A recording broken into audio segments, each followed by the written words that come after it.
आपल्या बेधडक वक्तव्यांसाठी ओळखल्या जाणाऱ्या मनसे अध्यक्ष राज ठाकरेंनी राजकारणात खालावत चाललेल्या भाषेवर टीका केली। निमित्त होतं अखिल भारतीय साहित्य संमेलनाला बोधचिन्ह अनावरणाच्या कार्यक्रमाचं। महाराष्ट्रातील राजकीय भाषा खालच्या स्तरावर गेली आहे, अशांना या साहित्यिकांनी ठणकावून सांगण्याची गरज राज ठाकरेंनी अधोरेखित केली। तसंच महाराष्ट्राच्या राजकारणाची सर्कस झाली असून अशा राजकारण्यांना जाळ्यांशिवाय इमारतीवरून उड्या मारायला लावल्या पाहिजेत, असं म्हणत त्यांनी महाराष्ट्राच्या सध्याच्या राजकीय परिस्थितीवर भाष्य केलं।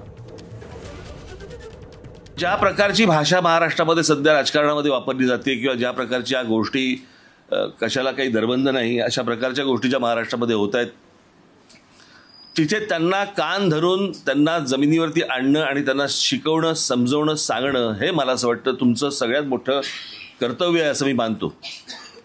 महाराष्ट्रातले साहित्यिक मी गेले अनेक वर्ष मी पाहत आलो, कवी पाहत आलो।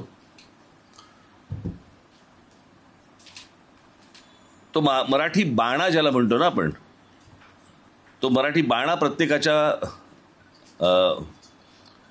अंगात मनात रुजलेला असायचा आणि योग्य वेळी जे ठणकावून सांगणे राजकारण्यांना बिघडलेल्या एकूणच सांस्कृतिक आणि बाकीच्या सगळ्या गोष्टींना जे ठणकावून सांगण्याची जी धमक, हिम्मत जी काही वर्षांपूर्वी जी होती, मला ती आज मला कुठेतरी कमी दिसते असं निश्चित वाटतंय।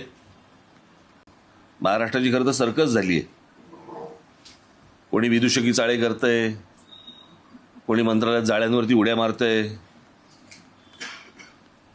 खरं तर कित्येक लोक महाराष्ट्रामध्ये राजकारणामध्ये असे आहेत की त्यांना जाळ्यांशिवायच्या इमारतीवरनं उड्या मारायला लावले पाहिजे।